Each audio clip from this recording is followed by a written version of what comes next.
بسم اللہ الرحمن الرحیم۔ حاضرین کرام، حضرت امام شافعی رحمۃ اللہ تعالیٰ علیہ کا ذکر خیر چل رہا ہے۔ میں نے آپ کو ان کے ابتدائی حالات بھی سنا دیے اور ان کی کچھ علمی کاوشوں کا بھی تذکرہ ہو گیا، اور کل جو سادات کرام سے ان کی محبت تھی اس کا بھی ایک آدھ واقعہ میں نے آپ کی خدمت میں پیش کیا تھا۔ اس وقت میں ان کے تقویٰ کے بارے میں بات کرنا چاہوں گا۔ تقویٰ کے معنی ہوتا ہے اللہ سے ڈرنا اور اس کی نافرمانی سے بچنا۔ اس کے مختلف معیار ہیں۔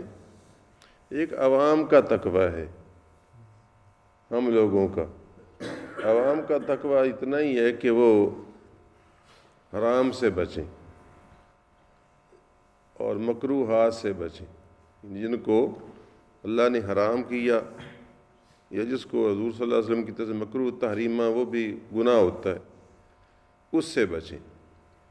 لیکن خواص کا تقویٰ ہوتا ہے کہ شبہات سے بچیں، جس میں شبہ بھی پڑتا ہو اس سے بھی بچیں، اگرچہ وہ کچھ جائز بھی لگتا ہو لیکن شبہ ہو کہ شاید جائز ہے یا ناجائز ہے، اس سے بھی بچیں۔ اور اخص الخواص تک کا تقویٰ یہ ہوتا ہے کہ اللہ کے سوا ہر شے سے بچیں،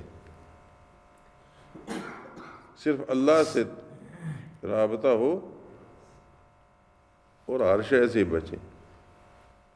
آپ کو سمجھ نہیں آئے گی، نہیں تو سبحان اللہ کہتے۔ سمجھ نہیں آئی کیوں؟ کہ ما سے اللہ سے مراد یہ ہے کہ اللہ کے مقابلے میں جائز طریقے سے بھی اولاد کی محبت، مال کی محبت، زمین کی محبت اور کسی چیز کی طرف توجہ، رغبت، یعنی وہ اپنی سانس کی بھی حفاظت کرتے ہیں اور وہ ہر سانس اللہ کی راہ میں صرف کرتے ہیں۔ یہ تقویٰ خاص مقربین کا تقویٰ ہے۔ تو یہ خاص اور مقربین میں سے ہی لوگ ہیں، امام ابو حنیفہ ہوں یا امام شافعی رحمۃ اللہ تعالیٰ علیہ ہوں یا امام جعفر صادق ہوں یا امام احمد بن حنبل ہوں یا امام مالک ہوں، یہ ائمہ کرام اسی پائے کے بزرگ ہیں کہ یہ اخص الخواص میں سے ہیں، اور تقویٰ ہی اصل میں ایمان کا پھل ہے۔ اگر تقویٰ ہی نہیں تو ایسے برائے نام ایمان تو برائے نام ہی فائدہ ہوگا۔ قرآن کریم نے فرمایا ہدی للمتقین، قرآن متقین کے لیے ہدایت ہے۔ کہیں فرمایا ان اولیاء الا المتقون، اللہ کے دوست صرف پرہیزگار ہی ہوتے ہیں۔ فرمایا الا ان اولیاء اللہ لا خوف علیہم ولا هم یحزنون الذین آمنوا وکانوا یتقون، اللہ کے ولیوں پر کوئی خوف اور غم نہیں، اور سنو وہ تو وہی ہیں جو ایماندار ہیں اور پرہیزگار ہیں۔ تو اس طریقے سے اللہ تعالیٰ نے مختلف مواقع پر قرآن کریم میں بھی، رسول اللہ صلی اللہ علیہ وسلم کی حدیث میں بھی تقویٰ پر بہت زور دیا ہے، اور جتنا اللہ کا پیارا ہوگا اتنا ہی وہ ہلکی سے ہلکی چیز سے بھی بچے گا جس میں ذرا سا بھی شائبہ ہو، بلکہ اس سے بھی بچے گا جو اللہ کی طرف دھیان کو بٹاتی ہو۔ اللہ کی طرف سے دھیان جو چھڑا دے وہ اس سے بھی بچتا ہے، چاہے وہ نیک اور پاک چیز ہی کیوں نہ ہو۔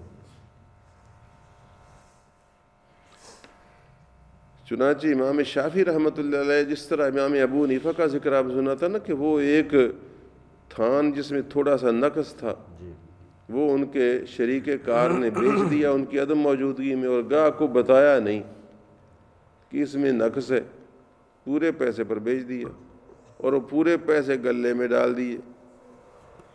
آپ کو جب پتہ چلا تو آپ بڑے پریشان ہوئے کہ تو نے تو وہ بتایا ہی نہ عیب، حالانکہ عیب خود دیکھنا بھی تو گاہ کا فرض بنتا ہے نا، تو نے بتایا کیوں نہ کہ اس میں وہ تو ٹوک تھا۔ اب وہ پیسے کہاں ہیں؟ انہوں نے کہا وہ تو گلے میں، اور بندہ کون سا تھا پتہ نہیں کون سا تھا، کدھر گیا، میں جانتا نہیں اس کو۔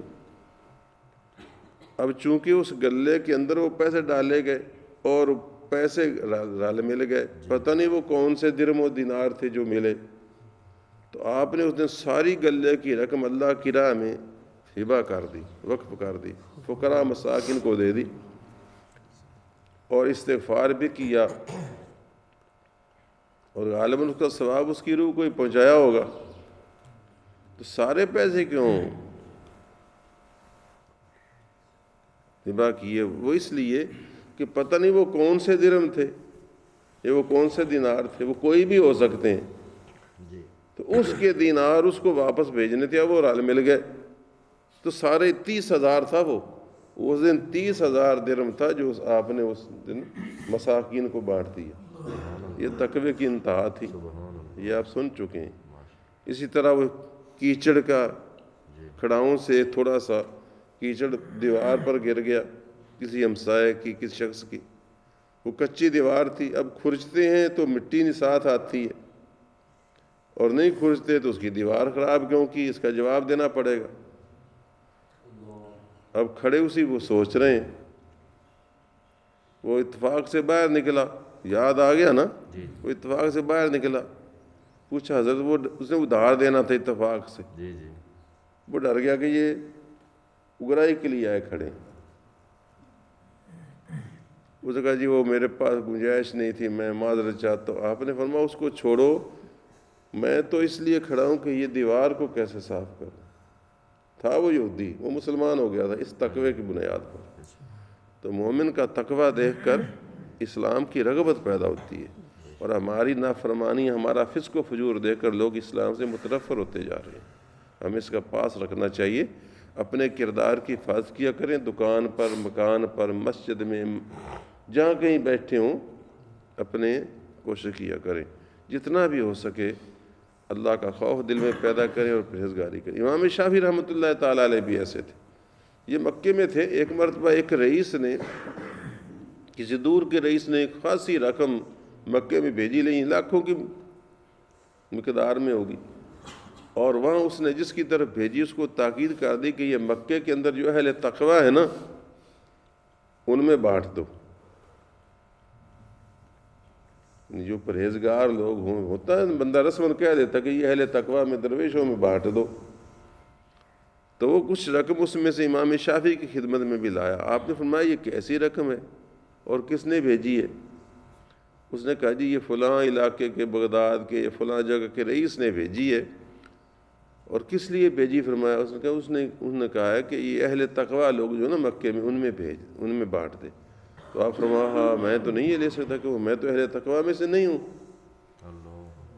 میں تو اہل تقوی میں سے نہیں ہوں، میں یہ نہیں لے سکتا، میرے لیے تو یہ بالکل حرام ہے۔ مطلب کیا کہ اتنا تقوی ہوتے ہوئے بھی اتنا عجز و انکسار ہے کہ اپنے آپ کو اہل تقوی نہیں سمجھتے۔ یہ بھی تقوی ہے کہ اللہ کا اتنا خوف ہے کہ بندہ اپنے آپ کو خود جو بزرگ سمجھے۔ وہ کہتے ہیں، مجھے یہ حدیث یاد ہے، رسول اللہ نے فرمایا، حضرت عائشہ اس کی راوی ہیں، کہ اپنے آپ کو نیک سمجھنا یہ سب سے بڑا گناہ ہے، اور اپنے آپ کو گناہگار سمجھنا یہ سب سے بڑی نیکی ہے۔ سمجھو نا، اپنے آپ کو سب سے بڑا گناہگار سمجھنا یہ نیکی ہے، یعنی اب صرف ہو بھی بندہ گناہگار اور اپنے آپ کو سب سے بڑا گناہگار سمجھے تو یہ اس کی نیکی ہے، اور اپنے آپ کو پرہیزگار سمجھے یہ گناہ ہے۔ تو اس وجہ سے یہ ہماری برادری کو سے عبرت حاصل کرنی چاہیے، اور آپ کو بھی۔ سچ تو یہ کہ مولوی مولویوں میں تکبر کرتا ہے، آڑتی آڑتیوں میں تکبر کرتا ہے، حافظ حافظوں میں تکبر کرتا ہے، قاری قاریوں میں تکبر کرتا ہے، یعنی اس کے ذہن میں سمایا ہوا کہ میرے جیسا کوئی نہیں، میں سب سے اچھا ہوں۔ تو یہ بیماری ہم سب انسانوں میں، اور آج کل مسلمانوں میں تو بالکل نہیں ہونی چاہیے تھی، جن میں سب سے زیادہ پھری ہوئی ہے۔ سیاست کا حال یہ دیکھ لیں، امام شافعی رحمۃ اللہ تعالی اس قدر متقی ہونے کے باوجود اس قدر محتاط تھے۔ اور تقوی کی بات یہ ہے کہ ایک دن مکہ مکرمہ کے اندر، حرم شریف کے اندر، چاند کی چاندنی میں، 14ویں کا چاند تھا، اس میں جب وہ 12ویں 13ویں کا ہوگا، اس میں بڑی مشکل سے رات کو کتاب پڑھ رہے تھے۔ چاندنی میں کتاب بندہ پڑھ تو لیتا ہے لیکن بڑی ذرا تھوڑی سی دقت ہوتی ہے آنکھوں میں،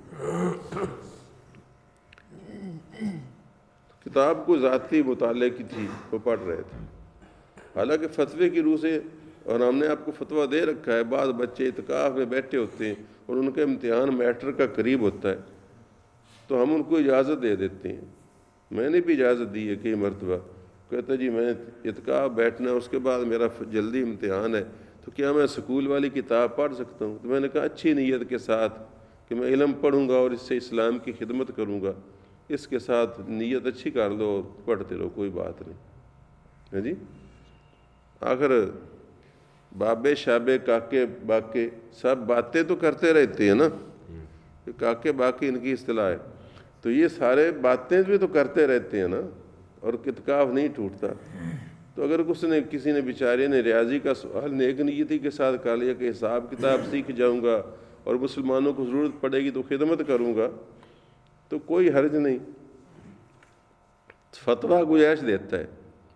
تو آپ کو کتاب پڑھ رہے تھے، ظاہر ہے اس زمانے میں تو انگریزی پڑھی بھی نہیں جاتی تھی، اس زمانے میں تو آپ حضرت یقیناً کوئی دینی باتیں پڑھ لکھ رہے ہوں گے، اپنی تحریر فرما رہے ہوں گے. تو ان کا حضرت یہاں روشنی میں آ جائیں، حرم شریف میں وہ قندیل وغیرہ کچھ چل ہوگی نا روشن، آج کی طرح نہ صحیح، آخر کچھ روشنی کا انتظام تو ہوتا ہوگا نا. تو ان کا یہاں آ جائیں جی، بیت اللہ شریف کی لائٹ میں آ جائیں، قندیل کے پاس آ جائیں. فرمایا وہ جو ہے نا وہ زائرین کے لیے اور طائفین کے لیے وہ روشنی لگائی گئی ہے، میں اس میں ذاتی مطالعہ نہیں کر سکتا، یہ تقویٰ کے خلاف ہے.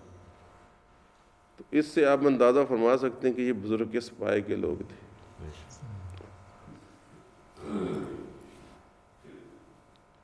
اور جہاں تک کرامتوں کا تعلق ہے، کرامتوں کی کیا بات سناتا ہوں.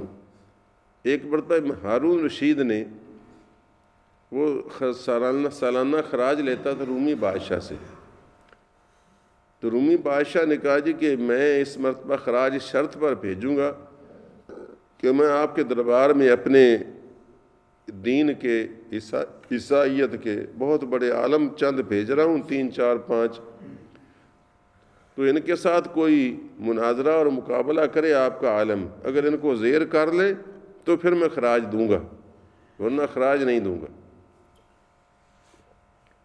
وہ آئے تو آپ نے ہارون رشید نے علماء کو اکٹھا کیا کہ اس کے ساتھ ان کے ساتھ بھائی کو مناظرہ کرو اور ان کو زیر کرو، کیونکہ ویسے بھی دین اسلام کا غلبہ ہونا چاہیے. اور اب تو اس نے شرط بھی عائد کر دی کہ خراج جو سالانہ کروڑوں روپے کا ہوگا تو میں تو تب بھیجوں گا کہ اگر آپ ہم سے برتر ہوئے تو ان سے مناظرہ کرنا ہے. تو سب دم پہ خود تھے کہ چلو یہ عجیب و غریب بات ہے، پتہ نہیں یہ کوئی ایسے ہی ہیں غیر معمولی جھگڑالو قسم کے لوگ، کیونکہ مناظرہ صرف علم سے نہیں ہوتا، مناظرہ بعض اوقات نا جگت بازی سے، فکر بازی سے، طنز و مزاح سے بندہ جیت جاتا ہے. نہیں سمجھے؟ اور اگر ہمیشہ دیکھو کہ کوئی مناظرہ کسی مولوی نے دوسرے مولوی سے جیت لیا یا کسی شخص نے دوسرے شخص سے جیت لیا تو یہ بھی نہ سمجھا کرو کہ یہ سچا تھا، اور نہ ایسی شرط کرنی چاہیے کہ آپ میرے ساتھ مناظرہ کر، اگر تو جیت گیا تو میں تیرا مذہب قبول کر لوں گا. ایسا نہیں کرنا چاہیے، کیونکہ مناظرہ تو گفتگو ہے نا، اور گفتگو کی تیزی، قوت استدلال، طنز و مزاح، جکڑنا پکڑنا، چپٹنا پلٹنا، پلٹ کر پھر چپٹنا، لہو گرم رکھنے کے لیے 100 طریقے ہیں لوگوں کے پاس. تو اگر کوئی کسی طریقے سے وہ آپ کو زیر کر لے تو وہ آپ زیر ہوئے، نہ کہ اسلام زیر ہوا، کہ نہیں. بعض احمق مولوی اس طرح کی باتیں کرتے ہیں اور ایسے کرنی ہی نہیں چاہیے. اصل میں ویسے سینے پر ہاتھ مارتے ہوتے ہیں واز بنانے کے لیے، تقریریں جھاڑنے کے لیے کہ آپ مجھ کو زیر کر لے تو میں یہ کر دوں گا وہ کر دوں گا، میں ان میں بڑا زبان آور ہوں. حقیقت ہے باتوں کا کیا، باتوں میں بندہ باتوں گرا دیتا ہے بندے کو.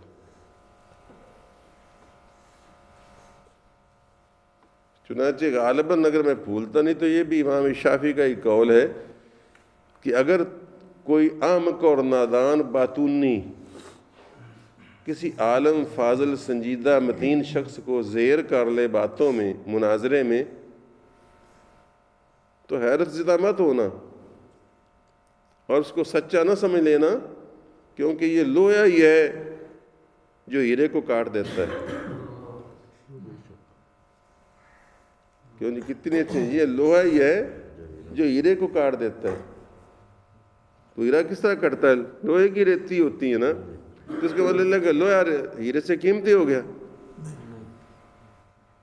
کیسی اچھی مثال بن دی۔ تو اس سے بندے کو دھوکہ نہیں کھانا چاہیے۔ خیر، تو امام شافعی رحمۃ اللہ تعالیٰ علیہ کو بھی پتہ چلا، آپ تشریف لائے تو آپ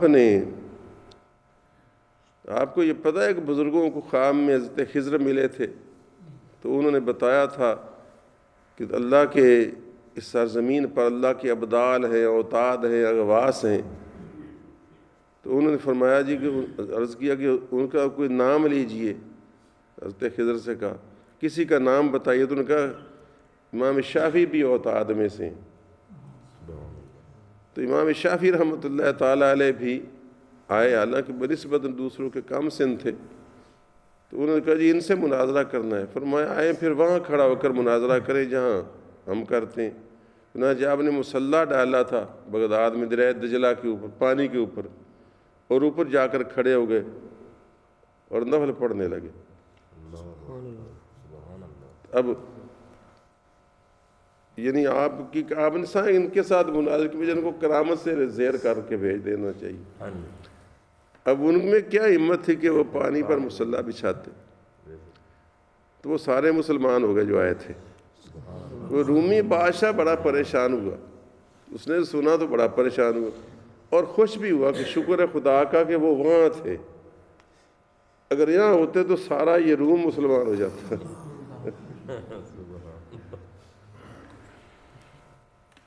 تو اس پائے کی کرامت تھی، اور حافظہ اس بلا کا تھا کہ بچپن میں قرآن کریم یاد نہیں کیا تھا،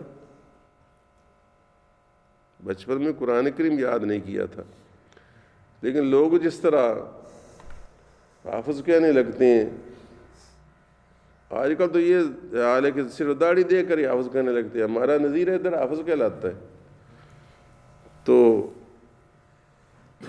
لوگ حافظ صاحب کسی نے کہہ دیا یا کہہ دیتے، اور کئی درمیان میں حاسد بھی ہوتے ہیں ان کا، یار یہ حافظ تو اتنا ہوتا ہے نہیں، لوگ اس کو حافظ کہتے ہیں غائبانہ، لیکن انہوں نے نہیں کہا تھا مجھے حافظ کہو۔ تو ہم بھی سمجھتے ہیں، شو کرتے ہیں کہ تم حافظ صاحب ہی ہو۔ ہم کہتے ہیں حافظ صاحب جی اس مرتبہ آپ نے مصلی سنانا ہے، ماہ رمضان کی پہلی تاریخ کو، جی حافظ صاحب اب آپ، امام شافعی کہنے اب آپ نے مصلی اس مرتبہ سنانا ہے۔ تو آپ نے فرمایا کوئی بات نہیں، ٹھیک ہے۔ دن کو آپ پارا کہہ لیتے اور رات کو سنا دیتے، 30 دن میں ہی آپ نے قرآن کریم ساتھ ہی محفوظ کر لیا، حالانکہ باقاعدہ حافظ نہیں تھے، لیکن اتنی آیات بزرگوں کو، علماء کو یاد ہوتی ہیں۔ پھر حافظہ غضب کا تھا تو دن کو پارا یاد کرتے، یاد پڑھنے میں پھر ہمارے طرح نہیں، بس پڑھا 2-4 مرتبہ اور رات کو سنا دیا، اتنی ذہانت تھی۔ اور یہ تو میں نے مولانا احمد رضا خان رحمۃ اللہ تعالیٰ علیہ کے بارے میں بھی، ان کے سمانے میں بھی لکھا ہے کہ انہوں نے بھی باقاعدہ بچپن میں والد نے ان کو حافظ نہیں بنایا تھا، ہوتا نا باقاعدہ مسجد میں جا کے حافظ بنواؤ۔ تو جب عالم کی حیثیت سے مشہور معروف ہوئے تو لوگ حافظ کہنے لگے، حافظ سمجھنے لگے۔ تو آپ نے بھی ایسے ہی کیا تھا کہ دن میں پارا سوا پارا اس کو دیکھتے اور رات کو سنا دیتے۔ یعنی اس دور آخرین متاخرین میں مولانا احمد رضا خان رحمۃ اللہ تعالیٰ علیہ کی یعنی غضب کا حافظہ اور کرامت ہے۔ علامہ اقبال نے، مودودی صاحب نے، سید سلیمان ندوی نے، کس نے ان کی عظمت کو تسلیم نہیں کیا؟ کہیں نہ کہیں ان کی کتابوں میں بھی کہیں نہ کہیں بات نکل آتی ہے کہ ماننا پڑتا ہے۔ علامہ اقبال کہتے ہیں کہ ہندوستان کے دور آخر میں ان جیسا زیرک اور ذہین فقیہ پیدا نہیں ہوا۔ اقبال ایک جگہ کہتے ہیں، ان کی ملاقات ہوئی تھی ان سے۔ 1000 سے زیادہ تصنیفات ہیں ان کی. اگر ان کی زندگی کے پورے دن گنے جائیں پیدا ہونے سے، قاری صاحب پیدا ہونے کی اس لیے کہہ رہے ان کو متوجہ کیا، یہ ایک دن کہہ رہے تھے کہ ایسے ہی ہم تو سنتے تھے دوسروں کے بارے میں باتیں ادھر ادھر کی، اب پتہ چلا کہ مولانا احمد رضا خان کا یہ مقام و مرتبہ ہے. تو ان کی زندگی کے پورے دن گنے جائیں نا، پیدا ہونے سے لے کر وفات تک، اور ان دنوں کو ان کے لکھے ہوئے اور آنکھ پر تقسیم کیا جائے جو انہوں نے کتابیں لکھی، تو 16 صفحے روزانہ کے بنتے ہیں. اور سارے کام بھی کیے، نماز، روزہ، اللہ، توبہ، توحید، وظائف، واعظ و نصیحت، دین کے کام، تبلیغ، اور اس کے ساتھ روزانہ کی اتنی تحریر ہے میری 6 سطریں یومیہ نہیں بنے گی. تو ان کے 16 صفحات روزانہ کے بنتے ہیں، یعنی اتنی تصنیف و تالیف کی ہے. تو یہ اللہ تعالیٰ کا فضل ہوتا ہے، جس پر چاہے کرتا ہے. جس طرح اس نے حسن میں بے مثال پیدا کی، اس طرح اس نے حافظے میں بے مثال پیدا کی ہیں کہ ایسے حسین نہیں ہوتے یوسف علیہ السلام جیسے کہ دیکھیے تو دیکھتے رہ جائیے، کہ ایسے قاری نہیں ہوتے کہ سنیے تو سنتے ہی رہیے. تو اسی طریقے سے ایسے علماء ہوتے ہیں، ایسے مقرر ہوتے ہیں، ایسی آنکھیں پیاری پیاری ہوتی ہیں بعض لوگوں کی، دیکھیے تو دیکھتے رہ جائیے. تو میرے بھائیو، اللہ تعالیٰ کا فضل و کرم اس طرح حافظے پر بھی برس رہا ہے. ابو ہریرہ جو حدیث سنتے تھے رسول اللہ کی دعاؤں کی برکت سے فوراً یاد ہو جاتی تھی، اور کسی کو یہ نصیب نہ ہوا. حضرت علی کی بھی اتنی حدیثیں روایت نہیں ہیں، ابو بکر کی بھی اتنی نہیں ہیں جتنی ابو ہریرہ کی ہے. تو نصیب کی بات ہے نا. تو میرے دوستو، امام شافعی رحمۃ اللہ تعالی علیہ اتنے پائے کے تھے. اب آپ نے ان کے حافظے کی بھی بات سن لی، اور تقوی کی بات بھی سن لی، اور ان کی احتیاط کی بات بھی سن لی، ہارون رشید والی بھی کرامت بھی سن لی. وآخر دعوانا الحمد للہ رب العالمین. اللہم صلی وسلم وبارک علی سیدنا و مولانا محمد النبی الامی وعلی آلہ وصحبہ وبارک وسلم.